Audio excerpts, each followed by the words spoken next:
Ayo nak, kita sholat yuk. Udah waktu azan nih. Tapi oke ya, lagi main juga. Sudah nak, ayo kita dulu. Ngapain sih pakai diambil segala? Mah apa sih pentingnya sholat? Ya udah kalau gitu sini, duduk sama ayah. Duduk apa? Sabar. Ayah bakal cerita ke kamu kenapa sholat itu penting ya. Oh ya, coba ceritakan. Jadi, dulu waktu ayah masih bujang, di masa-masa awal baru mengenal dunia kerja, ayah memiliki seorang teman yang cukup fenomenal. Berbeda dan sedikit di antara kebanyakan orang, Guntur namanya. Dan kami memiliki seorang atasan yang sangat, fenomenal juga, berbeda dan banyak di antara kebanyakan. Ia bisa dibilang seorang hedonis. Semuanya, boleh minum apa saja, saya bayarin. Kamu, bohong ya? Aku kecanduan sama kamu. Kamu mau macam-macam sama saya, hah? Dasar, kabangkong, bangsat.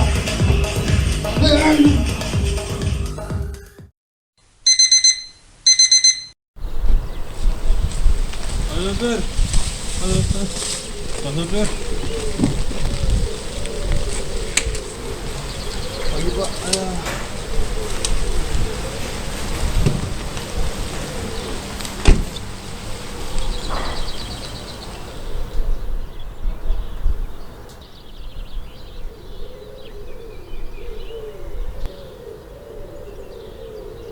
Gun, Assalamualaikum.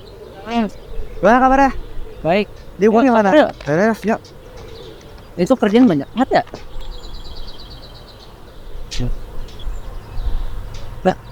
Pak Bos. Ya Pak. Itu atur ini kan ada bagian Ya, tinggal tuh Pak. Oh, dulu. Pak, Pak Supir, ini di situ ada rumahnya ya Pak. Kalau dia muntah, Pak bisa aja dia ke mampus. Ntar bilnya kasih saya aja. Makasih Pak. Ya. Bisa Pak. Ya Pak. Itu tadi istri Bapak ya? Istri. Oh, bukan. Tadi semalam itu wanita yang kemarin saya temuin di kos. Hah? Tadi. Oh, tidak lah. Wong anak saya itu tiga. Kemarin saya itu bosan aja di rumah. Jadi ya, saya kira dia. Dan sudah menjadi rahasia umum, Pak Bos, begitu kami memanggilnya, sangat suka menghabiskan waktu-waktunya di klub-klub malam yang ada di kota. Ini ceritanya hubungan sama sholat apa ya? Jadi yang cerita ini ayah atau kamu? Aku cuma nanya doang. Ya udah dengerin dulu ceritanya. Sekarang balik ke cerita.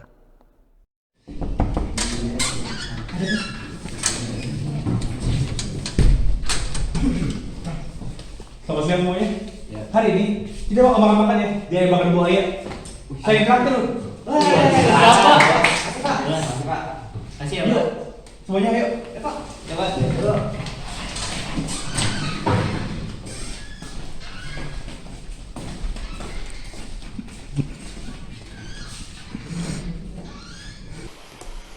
Ya, saya pesan apa saja. Asalkan ada tempat mbaknya. Astagfirullahaladzim. Yuk pesan yuk. Yuk. Oh iya, Pesan dulu.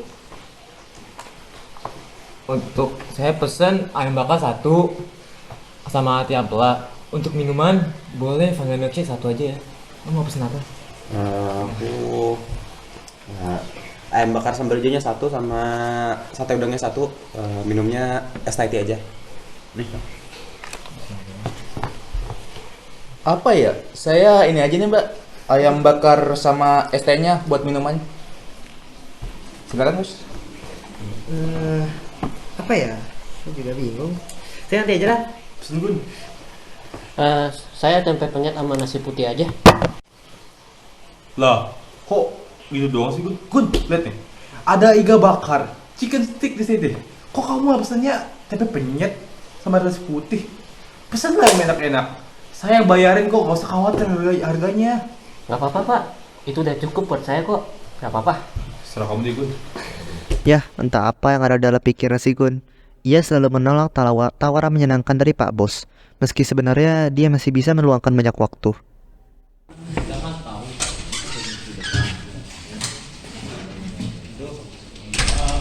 Semuanya, ayo. Berdiri dulu kerjanya. Kita ke karaoke. Saya traktir puasnya. Ya. Nggak dulu deh, Fer. Ini kerjaan kita aja masih banyak. Terima kasih ya, mau Pak Bos. Udah, kasih ya. Saya dulu, Fer. Iya.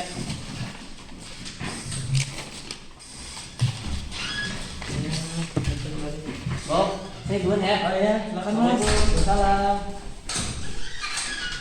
Tapi ada kalanya kami harus mengalami momen di mana kami merasa dipaksa untuk tertawa. Kemarin bartendernya bodoh banget. Saya suruh ya minum 2 botol bir. Ya mabuk lah. Saya nggak bayar. Tertawa untuk sesuatu yang sebenarnya kami tidak suka. Tertawa pura-pura hanya untuk menyenangkan bos saja. Kecuali Gun tentunya. Dan itu tidak lepas dari pengamatan Pak Bos. Kalau ketawa aja, jangan ditahan. Ntar kalau ditahan jadi kentut loh. Maaf Pak, saya memang nggak bisa ketawa untuk guyonan yang lebih busuk daripada kentut. Sekali lagi mohon maaf ya Pak. Hingga kami waktu itu merasakan ada yang perlu diluruskan dalam pikiran si Gun. Saya butuh kamar mandi sebentar. Ya silakan Pak.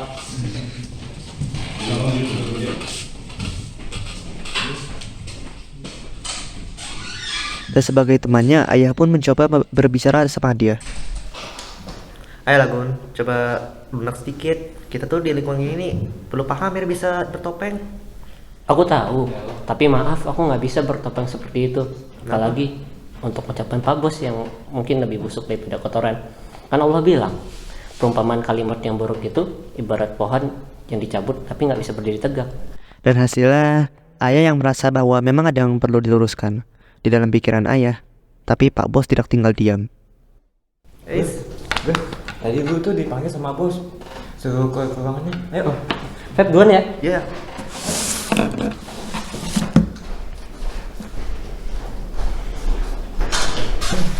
Assalamualaikum Pak. Bapak manggil saya? Ya, saya Gun. Masuk. Jadi, gini Gun. Saya besok akan melobi anggota dewan. Tentunya pakai duit. Oke? Bapak nyogok? Ya, serahlah kamu yang bilang nyogok atau apa. Tapi saya bilang menghimbau. Jadi gini, saya butuh kamu untuk mengawasi sekitar. Takutnya ada intel. Ini uang 5 juta untuk kamu. Kalau kamu mau ambil tawaran saya.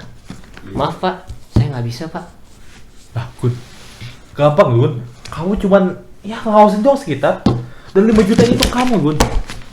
Maaf Pak, sekali lagi nggak bisa saya Pak. Nah, Bapak cari Gun. orang lain aja. Ini, Gun. Gun. Tapi Pak Bos bukan tipe orang yang mudah menyerah.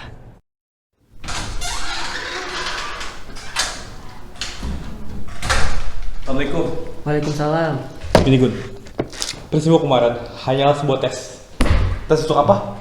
Tes untuk menjadi supervisor divisi baru kita. Nah, gini. Untuk menghadiahi kamu atas promosi kamu, saya membawa sesuatu. Minuman ini langsung dari Prancis diimpor. Harganya 5 juta satu botol. Bagaimana kalau kamu minum teguk aja? Gimana, Pak Supervisor?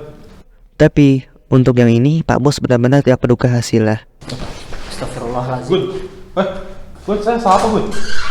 Dan keesokan harinya untuk pertama kali, si Gun tidak masuk kerja hingga 3 hari berikutnya. Ya, masuk. Maaf Pak Bos, ini ada surat dari Mas Gun. Mau gimana ya Pak? Sini, taruh aja di meja saya. Bapak boleh masuk Pak? Ya, masuk. Taruh meja saya. Ini Pak suratnya. Mohon maaf. Oke. Keluar, tutup pintunya dulu. Oke.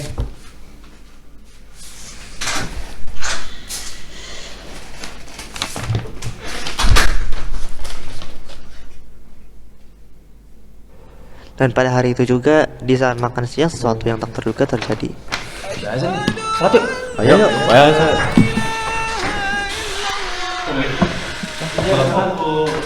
Masjid ya? Iya. Iya. Boleh tunggu saya nggak? Boleh Pak, kita tunggu di sini. Bentar ya. Ya udah nunggu Pak Bos dulu. Masya Allah. Tumben Pak Bos. Untuk pertama kalinya, ayah melihat Pak Bos sholat, walaupun masih kurang sempurna. Dan kejutan tidak hanya berakhir di sini. Hingga jam makan siang hampir berakhir pun, Pak Bos masih tetap duduk di dalam masjid dan dia bukan tidur.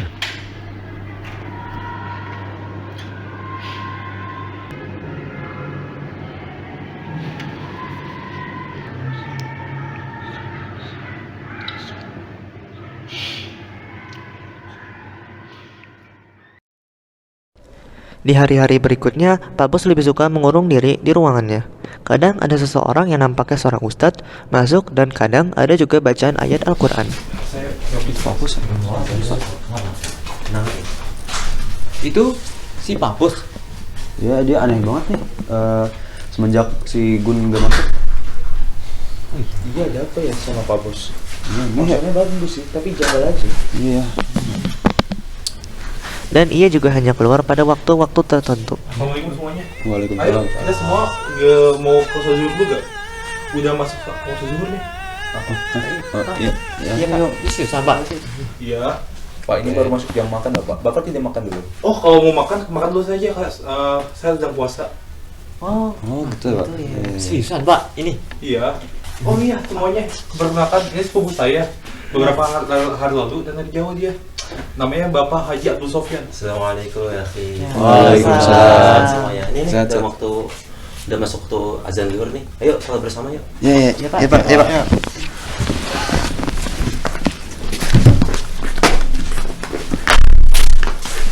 Pada siang itu, kami semua dengan hati yang takjub dan dengan betapa berubahnya watak Pak Bos. Dengan beralihnya ia ke jalan orang yang mukmin, mendengar beberapa kata yang dibuka olehnya setelah salat selesai. Assalamualaikum warahmatullahi wabarakatuh. Waalaikumsalam warahmatullahi wabarakatuh. Kalimat yang secara tidak langsung mengembirakan hati bagi kami. Terima kasih kepada kalian semua untuk menjadikan tahun ini sebagai tahun paling profitable di company kita. Ayo tepuk tangan dulu. Dalam momen yang berbahagia ini juga, saya ingin pamit kepada kalian semua. Besok saya resign. Serius Pak? Dan ditutup dengan kalimat yang paling mengejutkan. Pak, udah ada lisannya, ini kok Bapak yang bisa ya? Ya, hal ini akan dijelaskan di lain kali. Mari Pak Ustaz, saya pamit dulu ya. Ya oke Pak. Assalamualaikum. Benar-benar di luar dugaan. Di saat perusahaan menunjukkan peningkatan performa, Pak Bos resign tanpa penjelasan atau alasan yang jelas. Hah? Kok bisa? Kan secara logika harusnya momen itu catatan emas kalau dia mau negosiasi baru sama manajemen perusahaan. Kalau ia ingin duit lebih banyak, kenapa akhirnya malah resign gitu aja? Nah, kita lanjutin dulu ya ceritanya. Esok harinya, kami kembali beraktivitas seperti biasa, sembari menunggu datangnya manajer yang baru dan sambil melontarkan berjubel perkataan seputar Pak Bos. Jadi gimana sih Bos? Ada kabar nggak? Menurut kabar burung yang anda dengar sih, Pak Bos katanya ngebawain keluarganya ke kampung. Gak tahu kenapa. Hah? Anda tahu dia eksentrik, tapi semasa edan itu kan dia terlihat hartanya terpampang di depan matanya. Malah ditinggalin deh. Ya, mungkin dia mendapatkan hidayah gitu. Hah? Maksudnya apa, Feb? Sudah benar hidup di kota malah kabur ke desa. Itu namanya bukan hidayah, itu namanya sakit jiwa. Hingga si Embong menemukan secara surat di meja Pak Bos. Surat yang menjelaskan semuanya. Maaf Pak, ini saya nemu surat dari media Pak Bos. Ini katanya surat dari Mas Guntur. Mohon maaf Pak, ini bisa dibaca sama Maaf ya. Oke Pak. Assalamualaikum warahmatullahi wabarakatuh. Melalui surat ini, saya Guntur Gundala menyampaikan pengunduran diri saya dari perusahaan Sumber Karya. Terima kasih sedalam-dalamnya atas banyaknya kebaikan Bapak pada saya selama saya bekerja di sana. Dan semoga Bapak selalu dalam limpahan petunjuk dan hidayah dari Allah Subhanahu wa Ta'ala. Sesungguhnya Pak, dunia adalah penjara bagi orang mukmin dan surga bagi orang kafir. Wassalam. Jakarta, 9 Desember 2004, Guntur Gundala. Notabene, dari Abu Sa'id Al-Khudri radhiyallahu anhu yang berkata, Rasulullah Shallallahu alaihi wasallam bersabda, tidak ada seorang pun yang berbuat dosa kemudian ia bersuci dengan baik dan salat 2 rakaat lalu memohon ampun kepada Allah Subhanahu wa taala, melainkan Allah akan mengampuninya. Surat pengunduran diri Guntur.